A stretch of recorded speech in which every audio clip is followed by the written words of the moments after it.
ಆದಿಕಾಂಡ 24ನೇ ಅಧ್ಯಾಯ 50ನೇ ವಚನ ಓದುತ್ತಿದ್ದೇನೆ ಕೇಳಿ. ಅದಕ್ಕೆ ಲಾಬಾನನು ಬೆತುವೇಲನು, ಈ ಕಾರ್ಯವು ಯೆಹೋವನಿಂದಲೇ ಉಂಟಾಯಿತು, ನಾವಂತೂ ಹೌದೆಂದು ಅಲ್ಲವೆಂದು ಹೇಳಲಾರೆವು. ರೆಬ್ಬೆಕ್ಕಳು ನಿನ್ನ ವಶಕ್ಕೆ ಕೊಡುತ್ತೇವೆ, ಕರೆದುಕೊಂಡು ಹೋಗಬಹುದು. ಯೆಹೋವನು ಹೇಳಿದಂತೆಯೇ ಆಕೆ ನಿನ್ನ ದಣಿಯ ಮಗನಿಗೆ ಹೆಂಡತಿಯಾಗಲಿ ಅಂದರು. ಅಬ್ರಹಾಮನ ಸೇವಕನು ಏನಂತೆ? ಅಬ್ರಹಾಮನ ಸೇವಕನು ಅವರ ಮಾತನ್ನು ಕೇಳಿದಾಗ ಯೆಹೋವನಿಗೆ ಸಾಷ್ಟಾಂಗವಾಗಿ ನಮಸ್ಕಾರ ಮಾಡಿದನು. ಇಲ್ಲಿ ಅದ್ಭುತವಾದ ಆತ್ಮಿಕತೆಯನ್ನು ಈ ಸೇವಕನು ಕಲಿಸಿಕೊಡುತ್ತಿದ್ದಾನೆ. ಕೇಳಿ ಫ್ರೆಂಡ್ಸ್, ಅವನು ಪ್ರಯಾಣ ಮಾಡಿ ತನ್ನ ಕೆಲಸ ಪ್ರಾರಂಭಿಸುವುದಕ್ಕಿಂತ ಮುಂಚೆ 24ನೇ ಅಧ್ಯಾಯದಲ್ಲಿ ನೋಡ್ತೇವೆ. 11ನೇ ವಚನದಲ್ಲಿ ಹೀಗೆ ಬರೆಯಲಾಗಿದೆ, ನೀರಿನ ಬಾವಿಯ ಬಳಿಯಲ್ಲಿ ತನ್ನ ಒಂಟೆಗಳನ್ನು ಮೊಳಕಾಲೂರುವಂತೆ ಮಾಡಿ ಹೀಗೆ ಹೇಳಿದನು, ನನ್ನ ದಣಿಯಾದ ಅಬ್ರಹಾಮನ ದೇವರಾಗಿರುವ ಯೆಹೋವನೇ, ಈ ಹೊತ್ತು ನಾನು ಬಂದ ಕಾರ್ಯವನ್ನು ನೀನು ಸಫಲಗೊಳಿಸಿ ನನ್ನ ದಣಿಯಾದ ಅಬ್ರಹಾಮನಿಗೆ ಉಪಕಾರ ಮಾಡಬೇಕೆಂದು ಬೇಡುತ್ತೇನೆ ಅಂದನು. ಅವನು ಯಾಕೆ ಅಲ್ಲಿಗೆ ಪ್ರಯಾಣ ಮಾಡಿ ಬರುತ್ತಾನೆ ಗೊತ್ತಾ? ಇಸಾಕನಿಗೆ, ಅಂದ್ರೆ ಅಬ್ರಹಾಮನ ಮಗನಾಗಿರುವ ಇಸಾಕನಿಗೆ ಒಬ್ಬ ಒಳ್ಳೆಯ ಜೀವನ ಸಂಗಾತಿ ಬೇಕಾಗಿದ್ದಳು. ಮದುವೆ ಮಗಳನ್ನು ಹುಡುಕುತ್ತಾ ಬರುತ್ತಾನೆ. ಯಾವ ಪ್ರಾಂತ್ಯಕ್ಕೆ ಬರಬೇಕಾಗಿತ್ತೋ ಆ ಪ್ರಾಂತ್ಯಕ್ಕೆ ಬರುತ್ತಾನೆ. ಈಗ ತನ್ನ ಕೆಲಸ ಪ್ರಾರಂಭಿಸಲಿಕ್ಕಿದ್ದಾನೆ. ಆದರೆ ಹೇಗೆ ಕೆಲಸ ಪ್ರಾರಂಭಿಸುತ್ತಾನೆ ಗೊತ್ತಾ? ಪ್ರಾರ್ಥನೆಯಿಂದ ಪ್ರಾರಂಭಿಸುತ್ತಾನೆ.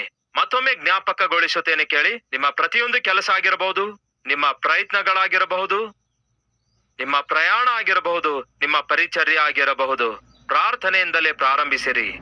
ಉದಯ ಕಾಲದಲ್ಲಿ ಎದ್ದ ತಕ್ಷಣವೇ ಪ್ರಾರ್ಥಿಸೋದು ಆ ದಿನಕ್ಕೆ ದೊಡ್ಡ ಆಶೀರ್ವಾದಕರವಾಗಿರುತ್ತೆ. ಅವನು ಪ್ರಾರ್ಥನೆಯಿಂದಲೇ ತನ್ನ ಕೆಲಸವನ್ನು ಪ್ರಾರಂಭಿಸುತ್ತಾನೆ. ಅವನು ಯಾವ ಕೆಲಸದ ಮೇಲೆ ಬರುತ್ತಾನೆ? ಇಸಾಕನಿಗೆ ತಕ್ಕಂತಹ ಲೈಫ್ ಪಾರ್ಟ್ನರ್ ಹುಡುಕಲು ಬರುತ್ತಾನೆ. ಹಾಗೆ ಹುಡುಕುತ್ತಾ ಬಂದಾಗ ದೇವರು ಏನ್ ಮಾಡ್ತಾರೆ? ಅವನಿಗೆ ಯಾರ ಮನೆಗೆ ನಡೆಸಬೇಕಿತ್ತೋ ಅವರ ಮನೆಗೆ ನಡೆಸುತ್ತಾರೆ. ಯಾವ ಹುಡುಗಿಯನ್ನು ದೇವರು ಇಸಾಕನಿಗೋಸ್ಕರ ಏರ್ಪಡಿಸಿಟ್ಟಿದ್ರೋ ಅದೇ ಮನೆಗೆ ಈ ಸೇವಕನನ್ನು ನಡೆಸುತ್ತಾರೆ. ಅಷ್ಟೇ ಅಲ್ಲ, ಆ ಮನೆಯವರನ್ನೆಲ್ಲ ದೇವರು ಒಪ್ಪಿಕೊಳ್ಳುವಂತೆ ಮಾಡುತ್ತಾರೆ. ಇದು ಯೆಹೋವನಿಂದಲೇ ಆದ ಕಾರ್ಯ ಅಲ್ಲವೆಂದು ಹೇಗೆ ಹೇಳಲಿಕ್ಕಾಗತ್ತೆ?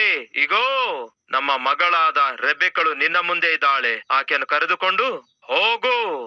ಅಂದರೆ ಅವನು ಬಂದಂತಹ ಕೆಲಸ ಕೈಗೊಂಡು ಪೂರ್ತಿ ಆಯ್ತು. ಆಗ ಏನ್ ಮಾಡ್ತಾನೆ ಗೊತ್ತಾ? ಸಾಷ್ಟಾಂಗವಾಗಿ ಅಡ್ಡ ಬಿದ್ದು ಯೆಹೋವನನ್ನು ಸ್ತುತಿಸುತ್ತಾನೆ. ಅಂದ್ರೆ ಅದರ ಅರ್ಥ ಗೊತ್ತಾ? ಅವನು ಪ್ರಾರ್ಥನೆಯಿಂದಲೇ ತನ್ನ ಕೆಲಸವನ್ನು ಪ್ರಾರಂಭಿಸುತ್ತಾನೆ, ಪ್ರಾರ್ಥನೆಯಿಂದಲೇ ತನ್ನ ಕೆಲಸವನ್ನು ಮುಗಿಸುತ್ತಾನೆ. ನಮ್ಮ ದಿನ ಪ್ರಾರ್ಥನೆಯಿಂದ ಪ್ರಾರಂಭಿಸಿ ಪ್ರಾರ್ಥನೆಯಿಂದ ಮುಗಿಸುವುದಾದರೆ ಅದರ ಮಧ್ಯದಲ್ಲಿ ದೇವರ ಹಸ್ತವನ್ನು ನೋಡುತ್ತೇವೆ, ದೇವರ ಆಶೀರ್ವಾದವನ್ನು ನೋಡುತ್ತೇವೆ. ಮಾರ್ಟಿನ್ ಲೂಥರ್ ಎಂಬ ಒಬ್ಬ ದೊಡ್ಡ ದೇವರ ಸೇವಕರು ಒಂದು ಸೂತ್ರ ಪಾಲಿಸ್ತಾ ಇದ್ರು. ಈ ದಿನದಲ್ಲಿ ನನಗೆ ಬಹಳ ಕೆಲಸಗಳಿರುವುದರಿಂದ ಹೆಚ್ಚು ಸಮಯ ಪ್ರಾರ್ಥನೆ ಮಾಡಬೇಕು ಎಂದು ಹೇಳ್ತಾ ಇದ್ರು. ಸಾಧಾರಣವಾಗಿ ನಮಗೆ ಮಾಡಲು ಬಹಳಷ್ಟು ಕೆಲಸಗಳಿರ್ತವೆ. ಆಗ ನಾವು ಸಾಧಾರಣವಾಗಿ ಮಾಡೋದೇನು ಗೊತ್ತಾ? ಪ್ರಾರ್ಥಿಸಲು ಮೊಳಕಾಲೂರೋದಿಲ್ಲ. ಯಾಕೆಂದ್ರೆ ಎಲ್ಲಿದೆ ಹೇಳಿ ಬಿಡುವು, ಎಲ್ಲಿದೆ ಹೇಳಿ ಟೈಮು. ಪ್ರಾರ್ಥನೆ ಮಾಡಲು ಕೂಡ ಟೈಮ್ ಇಲ್ಲ, ಯಾಕೆಂದರೆ ಬಹಳಷ್ಟು ಕೆಲಸಗಳಿವೆ. ಆ ಮಾರ್ಟಿನ್ ಲೂಥರ್ ಅವರ ವಿಧಾನ ಏನೆಂದರೆ, ಹೆಚ್ಚು ಕೆಲಸ ಇರುವಾಗ ಹೆಚ್ಚು ನನಗೆ ದೇವರ ಶಕ್ತಿ ಬೇಕಾಗುತ್ತದೆ. ಆ ದೇವರ ಶಕ್ತಿ ನನಗೆ ಹೆಚ್ಚಾಗಿ ಬೇಕಾಗುವುದಾದರೆ ಹೆಚ್ಚಾಗಿ ದೇವರ ಸನ್ನಿಧಿಯಲ್ಲಿ ನಾನು ಪ್ರಾರ್ಥನೆ ಮಾಡಬೇಕೆನ್ನುತ್ತಾ ಇದ್ರು. ಒಂದು ಪ್ರಶ್ನೆಯನ್ನು ನಿಮಗೆ ಕೇಳ್ತೇನೆ. ನಿಮ್ಮ ಬೈಕ್ ಅನ್ನು ಪೆಟ್ರೋಲ್ ಬಂಕಿಗೆ ತೆಗೆದುಕೊಂಡು ಹೋಗಿ, ನಿಮ್ಮ ಕಾರನ್ನು ಪೆಟ್ರೋಲ್ ಬಂಕಿಗೆ ತೆಗೆದುಕೊಂಡು ಹೋಗಿ, ಒಂದು ಅರ್ಧ ಲೀಟರ್ ಅಷ್ಟು ಟ್ಯಾಂಕ್ ಅಲ್ಲಿ ಪೆಟ್ರೋಲ್ ಹಾಕಬೇಕಾದ್ರೆ ಹೆಚ್ಚು ಸಮಯ ಹಿಡಿಯುತ್ತೋ, ಇಲ್ಲವೇ 25 ಲೀಟರ್ ಅಷ್ಟು ಪೆಟ್ರೋಲ್ ಟ್ಯಾಂಕ್ ಒಳಗಡೆ ಹೊಯ್ಯಬೇಕಾದ್ರೆ ಹೆಚ್ಚು ಸಮಯ ಹಿಡಿಯುತ್ತೋ? ಅದೇ ಕಾರಿನಲ್ಲಾದ್ರೆ 10 ಲೀಟರ್ ತುಂಬಿಸುವುದಕ್ಕಾಗಿ ಹೆಚ್ಚು ಸಮಯ ಹಿಡಿಯುತ್ತೋ, ಇಲ್ಲವೇ 50 ಲೀಟರ್ ತುಂಬಿಸುವುದಕ್ಕೆ ಹೆಚ್ಚು ಸಮಯ ಹಿಡಿಯುತ್ತೋ? ನೀವೇ ಹೇಳಬೇಕು. ಕಾರ್ನ ಫ್ಯೂಲ್ ಟ್ಯಾಂಕ್ ನಲ್ಲಿ 50 ಲೀಟರ್ ತುಂಬಿಸಬೇಕಾದ್ರೆ ಹೆಚ್ಚು ಸಮಯ ಹಿಡಿಯುತ್ತೆ. ಅಲ್ಲಿವರೆಗೂ ವೇಟ್ ಮಾಡಬೇಕು. ದಯವಿಟ್ಟು ಅರ್ಥ ಮಾಡಿಕೊಳ್ಳಿ.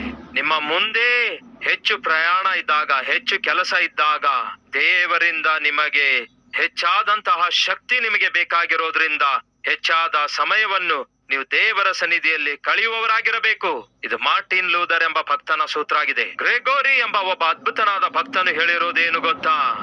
ನಾನು ಉದಯ ಕಾಲದಲ್ಲಿ ಎದ್ದು 2 ಗಂಟೆಯಷ್ಟು ಮೊಳಕಾಲೂರಿ ಪ್ರಾರ್ಥನೆ ಮಾಡದೇ ಇದ್ದರೆ ಹೇಗಾದರೂ ಮಾಡಿ ಆ ದಿನದಲ್ಲಿ ಸೈತಾನನು ನನ್ನ ಮೇಲೆ ಜಯ ಸಾಧಿಸಬೇಕೆಂದು ಪ್ರಯತ್ನಿಸುತ್ತಾನೆ. ಸೈತಾನನು ಜಯಿಸಲಾರದೆ ಇರಬೇಕಾದ್ರೆ ಖಚಿತವಾಗಿಯೂ ನಾನು 2 ಗಂಟೆಯಷ್ಟು ಮೊಳಕಾಲೂರಿ ಪ್ರಾರ್ಥಿಸಲೇಬೇಕು ಎಂದು ಹೇಳಿದ್ದಾರೆ. ಹಾಗಾದ್ರೆ ನಮ್ಮ ಪ್ರಾರ್ಥನೆ ಹೇಗಿದೆ?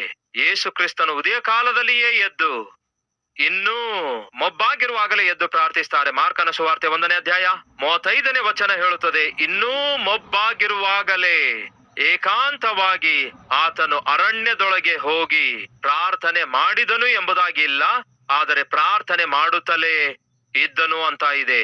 ಅಂದರೆ ಅದು ಆತನ ಪ್ರಾಕ್ಟೀಸ್ ಆಗಿತ್ತು. ಯಾವುದು ಯೇಸು ಕ್ರಿಸ್ತನ ಪ್ರಾಕ್ಟೀಸ್ ಆಗಿತ್ತು? ಉದಯ ಕಾಲದಲ್ಲಿ ಬೇಗನೆ ಎದ್ದೇಳೋದು ಪ್ರಾಕ್ಟೀಸ್ ಆಗಿತ್ತು. ಎದ್ದ ತಕ್ಷಣವೇ ಮೊಳಕಾಲೂರಿ ಪ್ರಾರ್ಥಿಸುವಂತದ್ದು ಪ್ರಾಕ್ಟೀಸ್ ಆಗಿತ್ತು. ಪ್ರಾರ್ಥನೆಯಿಂದಲೇ ಯೇಸು ತನ್ನ ದಿನವನ್ನು ಪ್ರಾರಂಭಿಸುವುದು ಆತನ ಪ್ರಾಕ್ಟೀಸ್ ಆಗಿತ್ತು. ಸಾಯಂಕಾಲವಾದ ಕೂಡಲೇ ವಾಡಿಕೆಯ ಪ್ರಕಾರ ಆತನು ಎಣ್ಣೆ ಮರಗಳ ಗುಡ್ಡಕ್ಕೆ ಹೋಗಿ ಪ್ರಾರ್ಥನೆ ಮಾಡುತ್ತಾ ಇದ್ದನು. ಯೇಸು ಕ್ರಿಸ್ತನಿಗೆ ಪ್ರಾರ್ಥನೆ ಎನ್ನುವುದು ಒಂದು ಅಭ್ಯಾಸವಾಗಿತ್ತು. ನಮ್ಮಲ್ಲಿ ಕೆಲವರಿಗೆ ಟೀ ಕುಡಿಯೋದು ಅಭ್ಯಾಸ ಆಗಿರುತ್ತೆ, ನಮ್ಮಲ್ಲಿ ಕೆಲವರಿಗೆ ಕಾಫಿ ಕುಡಿಯೋದು ಅಭ್ಯಾಸ ಆಗಿರುತ್ತೆ, ನಮ್ಮಲ್ಲಿ ಕೆಲವರಿಗೆ ನ್ಯೂಸ್ ಪೇಪರ್ ಓದುವುದು ಅಭ್ಯಾಸ ಆಗಿರುತ್ತೆ, ನಮ್ಮಲ್ಲಿ ಕೆಲವರಿಗೆ ಸೆಲ್ ಫೋನ್ ನಲ್ಲಿ ಚಾಟಿಂಗ್ ಮಾಡೋದು ಅಭ್ಯಾಸ ಆಗಿರುತ್ತೆ, ಯಾವಾಗ ನೋಡಿದ್ರು ಯೂಟ್ಯೂಬ್ ನಲ್ಲಿನ ವಿಡಿಯೋ ನೋಡೋದು ಅಭ್ಯಾಸ ಆಗಿರುತ್ತೆ. ಒಂದು ವೇಳೆ ಅಂತವರಿಗೆ ಟೀ ಕೊಡದೇ ಇರುವಾಗ, ಕಾಫಿ ಕೊಡದೇ ಇರುವಾಗ, ಒಂದು ವೇಳೆ ಏನಾದ್ರೂ ಸೆಲ್ ಫೋನ್ ಬ್ಯಾಟರಿ ಡೌನ್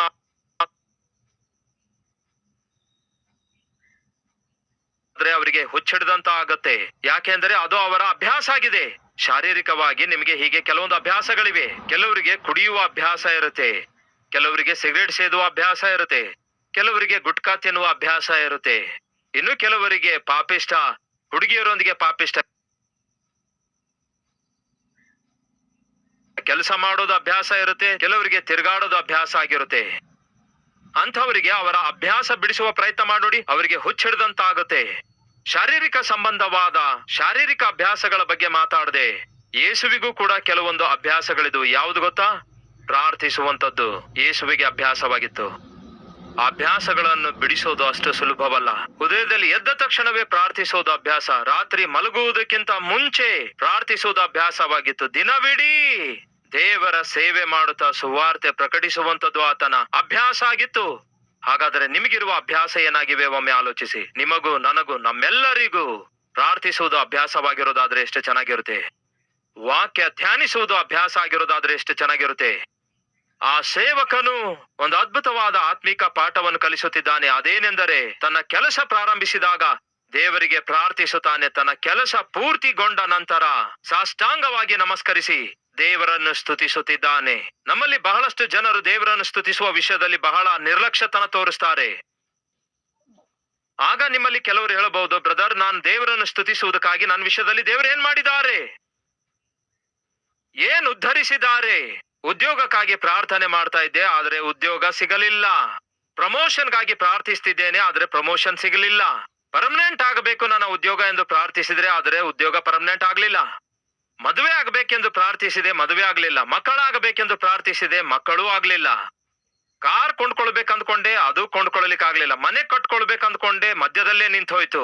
ಹಾಗಾದ್ರೆ ಯಾವ ಕಾರಣಕ್ಕಾಗಿ ದೇವರನ್ನು ಸ್ತುತಿಸಬೇಕು ಹೇಳಿ ನನಗೆ ಅನ್ನುತ್ತಾ ಇದ್ದೀರಾ? ಬಹಳಷ್ಟು ಸಾರಿ ದೇವರನ್ನು ಸ್ತುತಿಸುವುದಕ್ಕಾಗಿ ಬಹಳಷ್ಟು ಜನರಿಗೆ ಕಾರಣಗಳು ಕಾಣಿಸೋದಿಲ್ಲ. ಅದು ನಿಜವೋ ಎಂದು ಪ್ರಶ್ನಿಸಿಕೊಳ್ಳೋದಾದ್ರೆ ಅರ್ಥವಾಗುತ್ತೆ. ಅಂದ್ರೆ ಅರ್ಥ ಆಗುವಂತೆ ಹೇಳ್ತೇನೆ, ಜಾಗ್ರತೆಯಿಂದ ಕೇಳಿ. ಒಂದು ದಿನ ಒಬ್ಬ ವ್ಯಕ್ತಿ ಓಡೋಡಿ ಪಾಸ್ಟರ್ ಅವರ ಬಳಿಗೆ ಬಂದು ಹೇಳ್ತಾನೆ, ಪಾಸ್ಟರ್ ಅವರೇ, ದೇವರು ಎಷ್ಟು ಅದ್ಭುತವಾಗಿದ್ದಾರೆ ಗೊತ್ತಾ ನಿಮಗೆ ಎಂದು. ಹೀಗ್ ಗೊತ್ತಾ? ಆತುರದಿಂದ ಹೇಳ್ತಿದ್ದಾನೆ. ಯಾಕೆ ಮಗನೇ ಅಷ್ಟು ಆತುರದಿಂದ ಹೇಳ್ತಾ ಇದ್ದಿ? ದೇವ್ರು ಅದ್ಭುತನಾಗಿದ್ದಾನೆಂದು ಹೇಳ್ತಾ ಇದ್ದಿ. ಯಾಕೆ, ಏನಾಯ್ತು ಅಂದಾಗ, ನುಜ್ಜುಗುಜ್ಜಾಯ್ತು ನನ್ನ ಬೈಕು. ಏನಾಯ್ತಂತೆ? ಬೈಕು ನುಜ್ಜುಗುಜ್ಜಾಯ್ತಂತೆ. ಬೈಕು ನುಜ್ಜುಗುಜ್ಜ ಆಗಿದ್ದಕ್ಕೆ ದೇವರೇ ದೊಡ್ಡವನೆಂದು ಯಾಕೆ ಹೇಳ್ತಾ ಇದ್ದಿ? ಅದನ್ನೇ ನಾನು ಹೇಳಲು ಇಚ್ಛಿಸುತ್ತಿದ್ದೇನೆ ಪಾಸ್ಟರ್ ಅವರೇ. ನನ್ನ ಬೈಕ್ ನುಜ್ಜುಗುಜ್ಜಾಯ್ತು, ಆದರೆ ದೇವರೇ ನನ್ನನ್ನು ಕಾಪಾಡಿದ್ದಾರೆ ಪಾಸ್ಟ್ರೇ. ನನ್ನ ಕೈಗಾಗಲಿ ಕಾಲಿಗಾಗಲಿ ಎಲ್ಲಿಯೂ ಕೂಡ ಕನಿಷ್ಠ ಸಣ್ಣ ಸ್ಕ್ರಾಚ್ ಕೂಡ ಬೀಳಲಿಲ್ಲ ಪಾಸ್ಟರ್ ಅವರೇ. ದೇವರು ಸಾಮಾನ್ಯ ದೇವರಲ್ಲ ಪಾಸ್ಟ್ರೇ. ನನ್ನ ಬೈಕ್ ನೋಡಿ ಎಲ್ಲರೂ ಹೇಳ್ತಿದ್ದಾರೆ, ಖಚಿತವಾಗಿಯೂ ಆ ವ್ಯಕ್ತಿ ಸತ್ತಿರುತ್ತಾನೆ ಅನ್ನುತ್ತಿದ್ದಾರೆ, ಆದರೆ ದೇವರೇ ನನ್ನನ್ನು ಕಾಪಾಡಿದ್ದಾರೆ ಪಾಸ್ಟ್ರೇ. ಎಂಥ ಅದ್ಭುತನಾದ ದೇವರಾಗಿದ್ದಾರೆ ನೋಡಿ ಎಂಬುದಾಗಿ ಎಷ್ಟೋ ಸಂತೋಷದಿಂದ ಉಲ್ಲಾಸದಿಂದ ದೇವರನ್ನು ಸ್ತುತಿಸುತ್ತಾ ಹೇಳ್ತಿದ್ದ. ಈಗ ಕೇಳ್ತೇನೆ, ಇದಕ್ಕೆ ನೀವೇನು ಅನ್ನುತ್ತೀರಿ? ಆಕ್ಸಿಡೆಂಟ್ ಆಗಿದೆ, ಬೈಕ್ ನುಜ್ಜುಗುಜ್ಜಾಗಿದೆ, ಅವನಿಗೆ ಮಾತ್ರ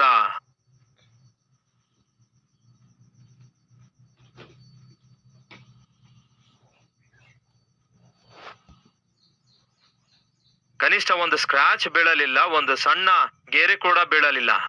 ಇದು ಆಶ್ಚರ್ಯ ಅಂತ ತಿಳ್ಕೊಂಡೆ. ಇನ್ನೇನು ಸತ್ತೋದೆ ಅಂದ್ಕೊಂಡೆ. ಅಂತಹ ಸಮಯದಲ್ಲಿ ದೇವರು ಅದ್ಭುತವಾದ ರೀತಿಯಲ್ಲಿ ಪ್ಲೇಟ್ಲೆಟ್ಸ್ ಕೌಂಟ್ ಅನ್ನು ಹೆಚ್ಚಿಸುತ್ತಾ ಬಂದ್ರು. ದೇವರು ಸಾಮಾನ್ಯನು ಅಲ್ಲ ಎಂದು ಸಾಕ್ಷಿ ಕೊಡ್ತಾ ಇದ್ದೀರಿ, ಕರೆಕ್ಟೇ. ಈಗ ನನ್ನ ಪ್ರಶ್ನೆ ಕೇಳಿ ಸಹೋದರ ಸಹೋದರಿಯರೇ, ನಿಮ್ಮ ವಯಸ್ಸೆಷ್ಟು? 20, 30, 40, 50, 60, 70 ವರ್ಷ ವಯಸ್ಸಿನ ಮಧ್ಯದಲ್ಲಿ ಯಾವತ್ತೇ ಆಗಲಿ ನಿಮಗೆ ಪ್ಲೇಟ್ಲೆಟ್ಸ್ ಕಡಿಮೆ ಆಗಿವೆಯಾ? ಕಡಿಮೆ ಆಗಿಲ್ಲ ಎನ್ನುವವರು ಕೈ ತೋರಿಸಿ. ಹಾಗಾದ್ರೆ ಎಂದಾದರೂ ದೇವರನ್ನು ಸ್ತುತಿಸಿದಿರೋ? ಪ್ಲೇಟ್ಲೆಟ್ಸ್ ಕಡಿಮೆ ಆಗಿವೆ ಅಂತ ಹೇಳಿದ್ರೆ ಹೌದಾ ಅಯ್ಯಯ್ಯೋ ಎಂದು ಹೇಳ್ತಿದ್ದೀರಿ ಹೊರತು ಪ್ಲೇಟ್ಲೆಟ್ಸ್ ಕಡಿಮೆ ಆಗದೆ ದೇವರು ನಿಮ್ಮನ್ನು ಕಾಪಾಡ್ತಿರುವಾಗ ಕಣ್ಣು ಮುಚ್ಚಿಕೊಂಡು ದೇವರೇ ನನ್ನ ಪ್ಲೇಟ್ಲೆಟ್ಸ್ ಅನ್ನು ಕಾಪಾಡ್ತಾ ಇದ್ದೀರಲ್ಲವೇ, ನಿಮಗೆ ಸ್ತೋತ್ರ ದೇವರೇ ಎಂದು ಎಂದಾದ್ರೂ ಹೇಳಿದ್ದೀರಾ? ನೀವು ಹೇಳೋದಿಲ್ಲ. ಯಾಕೆಂದರೆ ನಿಮಗೆ ಅಂತಹ ಪರಿಸ್ಥಿತಿ ಬರದೇ ಇರುವುದರಿಂದ. ಕೇಳ್ತಿದ್ದೇನೆ, ರೋಗ ತೀವ್ರವಾಗಿ ಬೆಳೆದಿರುವಂತಹ ಪರಿಸ್ಥಿತಿಯಲ್ಲಿ, ಪ್ರಾಣ ಅಪಾಯ ಸ್ಥಿತಿಯಲ್ಲಿದ್ದ ಒಬ್ಬ ವ್ಯಕ್ತಿ ರಕ್ಷಿಸಲ್ಪಡುವುದಾದರೆ ಆ ವ್ಯಕ್ತಿ ಹೇಳ್ತಾನೆ, ದೇವರು ಮಹಾ ದೊಡ್ಡ ದೇವರು ಎಂದು ದೇವರನ್ನು ಸ್ತುತಿಸ್ತಿದ್ದಾನೆ, ಕರೆಕ್ಟೇ. ಆದರೆ ಆ ರೋಗವೇ ಬರಲಾರದೆ, ಆ ಪ್ರಮಾದವೇ ಬರಲಾರದೆ ನಿಮ್ಮ ಪ್ರಾಣವನ್ನು ದೇವರು ಕಾಪಾಡ್ತಿರುವಾಗ ನೀವು ಎಷ್ಟು ದೇವರನ್ನು ಸ್ತುತಿಸಬೇಕು ಹೇಳಿ. ಒಮ್ಮೆ ಆಲೋಚಿಸಿ. ಈ ಎಲಿಯಾಜರನು ಒಂದು ಪಾಠ ಕಲಿಸುತ್ತಿದ್ದಾನೆ. ಕೆಲಸ ಪ್ರಾರಂಭವಾಗುವುದಕ್ಕಿಂತ ಮುಂಚೆ ಪ್ರಾರ್ಥಿಸ್ತಿದ್ದಾನೆ. ಆ ಕೆಲಸ ಮುಗಿದ ನಂತರ ದೇವರನ್ನು ಮರೆಯಲಾರದೆ ಸಾಷ್ಟಾಂಗವಾಗಿ ನಮಸ್ಕರಿಸಿ, ದೇವರೇ ನಿನ್ನ ಕೈಗೆ ಪ್ರಾರ್ಥಿಸಿ ಒಪ್ಪಿಸಿಕೊಟ್ಟ ಕೆಲಸವನ್ನು ನೀವು ಪೂರ್ತಿಗೊಳಿಸಿದ್ದೀರಿ, ನಿಮಗೆ ವಂದನೆ ದೇವರೇ ಎಂದು ಹೇಳಿ ಕೃತಜ್ಞತೆ ಸಲ್ಲಿಸುತ್ತಾನೆ. ಗ್ರಾಟಿಟ್ಯೂಡ್ ಎನ್ನುವಂಥದ್ದು ಪ್ರತಿ ಕ್ರೈಸ್ತನ ಆಟಿಟ್ಯೂಡ್ ಆಗ್ಲೇಬೇಕು. ಕೃತಜ್ಞತೆ ಎನ್ನುವಂಥದ್ದು ಪ್ರತಿ ಕ್ರೈಸ್ತನ ಜೀವಿತದಲ್ಲಿ ಒಂದು ಜೀವನ ಶೈಲಿಯಾಗಿರಬೇಕು. ಈ ಸೇವಕನು ಅದನ್ನೇ ಕಲಿಸುತ್ತಿದ್ದಾನೆ. ಅವನ ಕೆಲಸ ಪೂರ್ತಿಗೊಂಡಿತು. ಈಗ ಏನ್ ಹೇಳ್ತಾನೆ ಗೊತ್ತಾ? ನಾನು ಬಂದ ಕೆಲಸ ಪೂರ್ತಿಗೊಂಡಿರೋದ್ರಿಂದ ರೆಬೆಕ್ಕಳನ್ನು ನನ್ನೊಂದಿಗೆ ಕಳಿಸಿರಿ ಅನ್ನುತ್ತಾನೆ. ಇಲ್ಲಿ 3 ವಿಷಯಗಳನ್ನು ನಿಮ್ಮೊಂದಿಗೆ ಹಂಚಿಕೊಳ್ಳಲು ಬಯಸುತ್ತೇನೆ. ಅಡ್ಡತಡೆದ ಪ್ರಯಾಣ, ಆತ್ಮಿಕ ಪ್ರಯಾಣ, ಆಶೀರ್ವಾದದ ಪ್ರಯಾಣ. ಬನ್ನಿ, ಆದಿಕಾಂಡ 24ನೇ ಅಧ್ಯಾಯ 52ನೇ ವಚನ. ಆ ಸೇವಕನು ಸಾಷ್ಟಾಂಗವಾಗಿ ದೇವರಿಗೆ ನಮಸ್ಕರಿಸುತ್ತಾನೆ. ನಂತರ ಏನ್ ಮಾಡ್ತಾನೆ ನೋಡಿ, 53ನೇ ವಚನದಲ್ಲಿ ಕೆಲವೊಂದು ಬಹುಮಾನ ಕೊಡ್ತಾನೆ. ಈಗ 54ನೇ ವಚನ. ಬಳಿಕ ಅವನು ಅವನ ಸಂಗಡ ಬಂದ ಮನುಷ್ಯರು ಊಟ ಉಪಚಾರಗಳನ್ನು ತೀರಿಸಿಕೊಂಡು ರಾತ್ರಿಯೆಲ್ಲ ಅಲ್ಲೇ ಇದ್ದರು. ಬೆಳಗ್ಗೆ ಎದ್ದಾಗ ಅವನು ನನ್ನ ದಣಿಯ ಬಳಿಗೆ ಹೊರಡುವುದಕ್ಕೆ ಅಪ್ಪಣೆಯಾಗಲಿ ಎಂದು ಕೇಳುತ್ತಾನೆ. ಈಗ ನಾನು ಹೊರಡುತ್ತೇನೆ,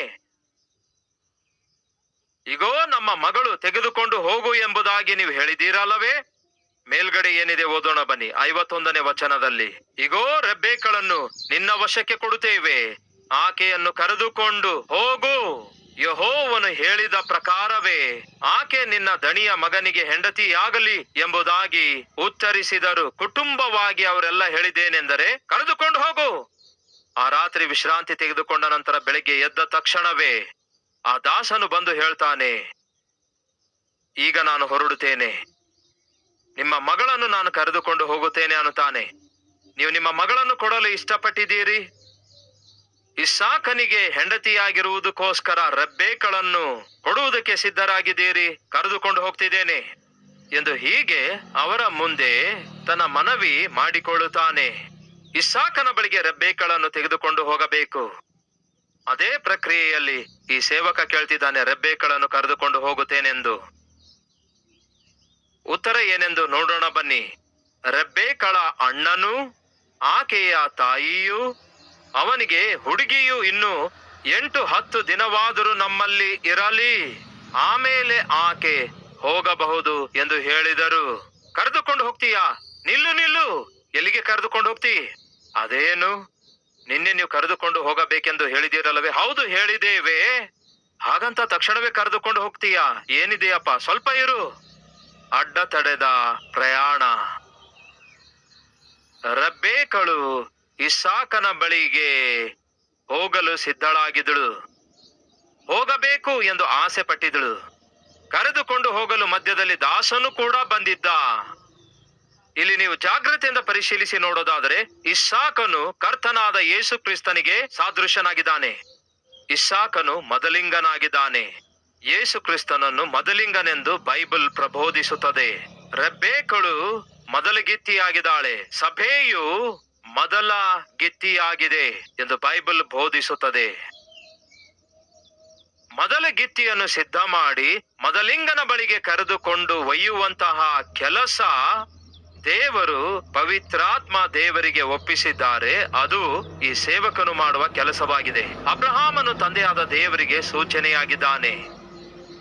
ಅಬ್ರಹಾಮನು ತನ್ನ ದಾಸನಾಗಿರುವಂತಹ ಎಲಿಯಾಜರನಿಗೆ ತನ್ನ ಪ್ರಿಯ ಮಗನಾಗಿರುವ ಇಸಾಕನಿಗೋಸ್ಕರ ಜೀವನ ಸಂಗಾತಿಯನ್ನು ಹುಡುಕಿ ತರಬೇಕೆಂದು ಕಳಿಸಿಕೊಟ್ಟಂತೆಯೇ ಕೇಳಿ ಸಹೋದರ ಸಹೋದರಿಯರೇ, ಕ್ರಿಸ್ತನು ಎಂಬ ಮೊದಲಿಂಗನ ಬಳಿಗೆ ಸಭೆ ಎಂಬ ಮೊದಲ ಗಿತ್ತಿಯನ್ನು ತೆಗೆದುಕೊಂಡು ಹೋಗುವುದಕ್ಕಾಗಿ ಆ ದೇವರು ನಮ್ಮ ಬಳಿಗೆ ಪವಿತ್ರಾತ್ಮ ದೇವರನ್ನೇ ಕಳಿಸಿಕೊಟ್ಟಿದ್ದಾರೆ. ಈ ದಿನ ಈ ಭೂಮಿಯ ಮೇಲೆ ಪವಿತ್ರಾತ್ಮ ದೇವರು ಮಾಡುವಂತಹ ಒಂದು ಕೆಲಸ ಏನಾಗಿದೆ ಗೊತ್ತಾ? ಮೊದಲ ಗಿತ್ತಿಯಾಗಿರುವಂತಹ ಕ್ರಿಸ್ತನ ಸಭೆಯನ್ನು ಆ ಕ್ರಿಸ್ತನ ಬರೋಣಕ್ಕೋಸ್ಕರ, ಆ ಯಜ್ಞದ ಕುರಿಮರಿಯ ವಿವಾಹ ಮಹೋತ್ಸವಕ್ಕೋಸ್ಕರ ಸಭೆಯನ್ನು ಸಿದ್ಧ ಮಾಡುವಂಥದ್ದೇ, ಅದನ್ನು ಮುಂಚಿತವಾಗಿ ತಯಾರು ಮಾಡುವಂಥದ್ದೇ, ಮೊದಲಿಂಗನ ಬಳಿಗೆ ಆ ಸಭೆಯನ್ನು ಕೊಂಡೊಯ್ಯುವಂಥದ್ದೇ ಪವಿತ್ರಾತ್ಮ ದೇವರ ಕೆಲಸ ಆಗಿದೆ. ಈಗ ಪವಿತ್ರಾತ್ಮನ ಕೆಲಸವೇನೆಂದರೆ ನಮ್ಮೆಲ್ಲರನ್ನು ಕ್ರಿಸ್ತನ ಬಳಿಗೆ ಸೇರಿಸುವಂತದ್ದಾಗಿದೆ. ಆ ಎಲಿಯಾಜರನ ಕೆಲಸ ಏನಾಗಿತ್ತು ಎಂದರೆ ರೆಬ್ಬೆಕಳನ್ನು ಇಸ್ಸಾಕನ ಬಳಿಗೆ ಕೊಂಡೊಯ್ಯುವಂತದ್ದಾಗಿತ್ತು. ಅದಕ್ಕಾಗಿಯೇ ಈಗ ಹೇಳ್ತಾನೆ, ರೆಬ್ಬೆಕಳನ್ನು ನಾನು ಇಸ್ಸಾಕನ ಬಳಿಗೆ ಕೊಂಡೊಯ್ಯುತ್ತೇನೆ ಎಂದು ಹೇಳಿದರೆ ಅಡ್ಡ ತಡೆದದ್ದು ಯಾರು ಗೊತ್ತಾ ನಿಮಗೆ? ಕುಟುಂಬ ಸದಸ್ಯರು. ನಿಲ್ಲು ನಿಲ್ಲು, ಯಾಕೆ ನಿಲ್ಲಬೇಕನ್ನುತ್ತಾ ಇದ್ದೀರಿ? ಇನ್ನು ಈಗ ಬೇಡ, ಇವಾಗ ಬೇಡ, ನಂತರ ನೋಡೋಣ, ಆಮೇಲೆ ನೋಡೋಣ, ತರುವಾಯ ನೋಡೋಣ. ನನಗಿಷ್ಟವೇ ಇಲ್ಲ ಅಂತ ಹೇಳ್ತಿಲ್ಲ, ತಪ್ಪು ಎಂದು ಹೇಳ್ತಾ ಇಲ್ಲ, ಆದ್ರೆ ಇವಾಗ ಬೇಡ.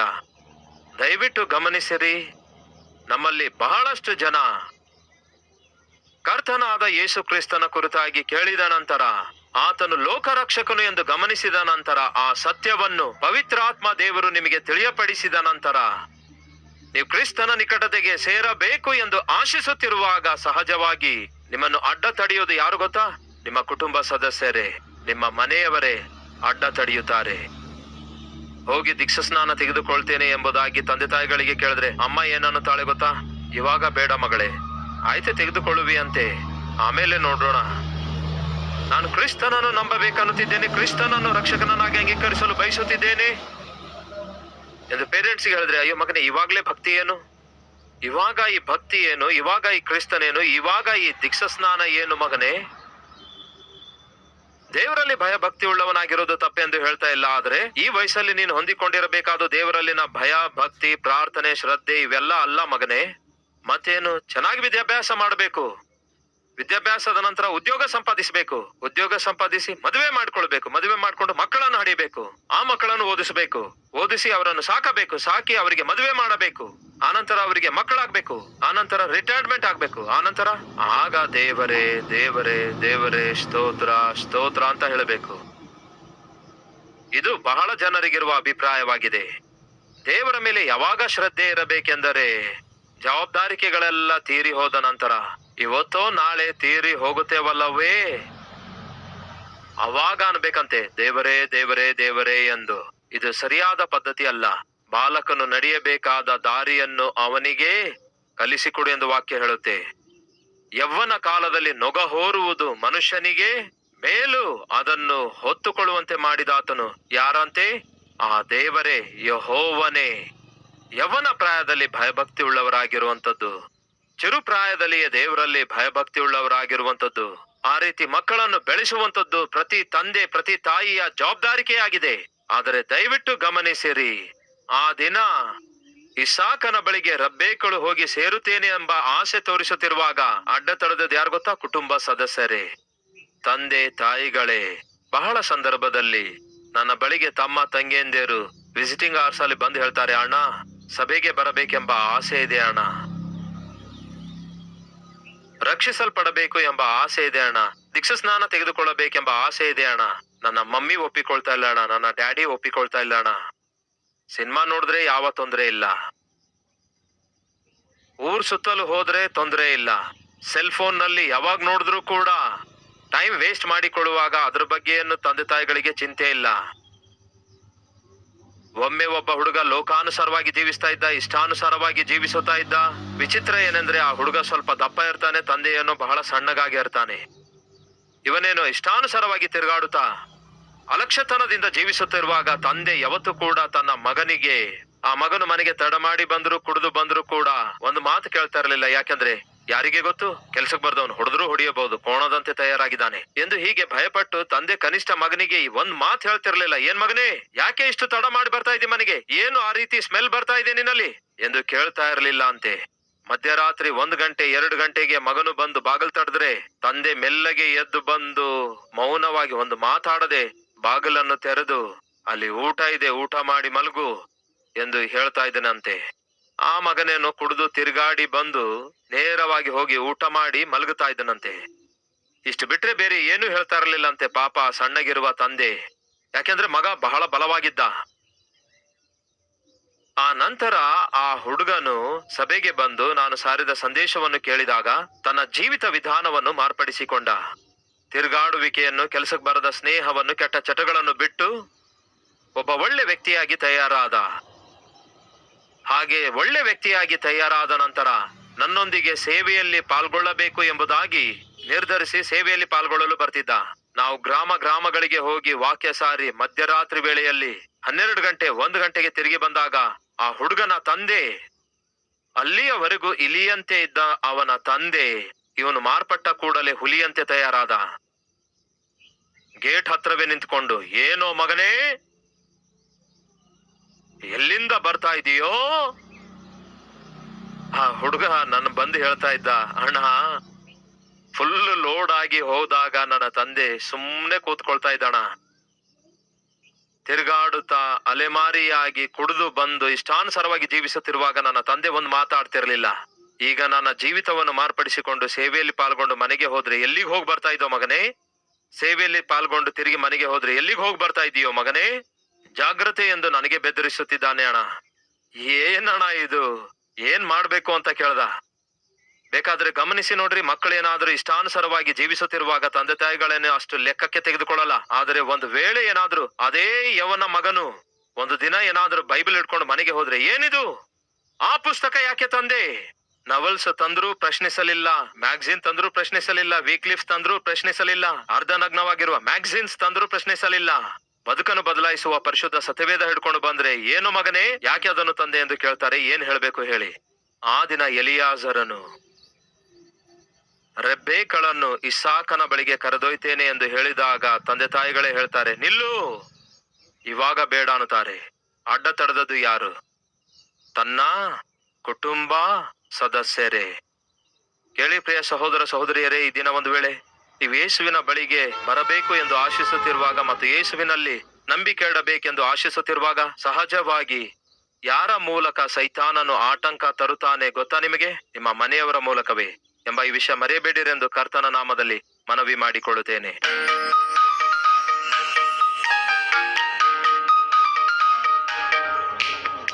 ಪರಿಶುದ್ಧನಾದ ತಂದೆಯೇ, ಇಸಾಕನ ಬಳಿಗೆ ರೆಬ್ಬೆಕಳನ್ನು ಕರೆತರುವಂತಹ ಪ್ರಕ್ರಿಯೆಯಲ್ಲಿ ಸೇವಕನು ಪ್ರಯಾಸ ಪಡುತ್ತಿರುವಾಗ ಅವನನ್ನು ಅಡ್ಡ ತಡೆದಿರೋದು ಕುಟುಂಬ ಸದಸ್ಯರೇ. ಇವಾಗ ಬೇಡ, 10 ದಿನಗಳಾದ ನಂತರ ನೋಡೋಣ ಎಂದು ಹೇಳಿರೋದು ಕುಟುಂಬ ಸದಸ್ಯರೇ. ಅನೇಕ ಸಂದರ್ಭದಲ್ಲಿ ಮೊದಲಿಂಗನು ಆಗಿರುವಂತಹ ಕ್ರಿಸ್ತನ ಬಳಿಗೆ, ಮೊದಲಗಿತ್ತಿ ಆಗಿರುವಂತಹ ಕ್ರಿಸ್ತನ ಸಭೆಯನ್ನು, ಅಂದರೆ ನಮ್ಮನ್ನು ಕರೆದುಕೊಂಡು ಹೋಗಿ ಕ್ರಿಸ್ತನನ್ನು ಪರಿಚಯಗೊಳಿಸಬೇಕು ಎಂದು ಪವಿತ್ರಾತ್ಮ ದೇವರು ಪ್ರಯತ್ನ ಮಾಡುತ್ತಾ ಇರುವಾಗ, ಬೇಡ, ಇವಾಗ ಬೇಡ, ಆನಂತರ ನೋಡೋಣ ಎಂಬುದಾಗಿ ಹೇಳುವಂತವರು ಅನೇಕ ಸಾರಿ ನಮ್ಮ ಸ್ವಂತವರೇ, ನಮ್ಮ ಸುತ್ತಲಿರುವಂತಹ ನಮ್ಮ ಸ್ವಂತ ಜನರೇ. ಈ ಸತ್ಯವನ್ನು, ಈ ವಾಸ್ತವವನ್ನು ಗ್ರಹಿಸಿ, ದೇವರೇ, ಈ ದಿನವೇ ನಾವಿದ್ದ ಸ್ಥಳದಲ್ಲಿಯೇ ನಾವು ಕೇಳಬೇಕಾದದ್ದು ನಮ್ಮ ಸುತ್ತಲೂ ಇರುವಂತವರ ಮಾತುಗಳಲ್ಲ. ನಾವು ಕೇಳಬೇಕಾಗಿರೋದು ನಮಗೋಸ್ಕರ ಪರಲೋಕವನ್ನೇ ಬಿಟ್ಟು ಬಂದಿರುವಂತಹ, ಶಿಲುಬೆಯ ಮೇಲೆ ನಮಗಾಗಿ ಪ್ರಾಣ ಕೊಟ್ಟಿರುವ ಕ್ರಿಸ್ತನ ಮಾತನ್ನೇ ಕೇಳಬೇಕು. ಪವಿತ್ರಾತ್ಮ ದೇವರೇ, ಯಾರ್ಯಾರು ಈ ದಿವಸ ಪ್ರಾರ್ಥನೆ ಮಾಡುತ್ತಾ ಆ ಯೇಸು ನಮಗೂ ಕೂಡ ಬೇಕು, ಆ ಯೇಸುವಿಗೆ ನಾವು ಸ್ವಂತ ಜನ ಆಗಬೇಕು ಎಂಬುದಾಗಿ ತಮ್ಮ ಜೀವಿತವನ್ನು ಅರ್ಪಿಸಿಕೊಡ್ತಿರುವ ಪ್ರತಿಯೊಬ್ಬರನ್ನು ಅಂಗೀಕರಿಸಿರಿ ಎಂದು ಕ್ರಿಸ್ತನಿಗೆ ಸ್ವಂತ ಜನರನ್ನಾಗಿ ಮಾಡಿರೆಂದು ಯೇಸುವಿನ ನಾಮದಲ್ಲಿ ಬೇಡಿ ಹೊಂದಿದ್ದೇವೆ ತಂದೆಯೇ. ಆಮೇನ್.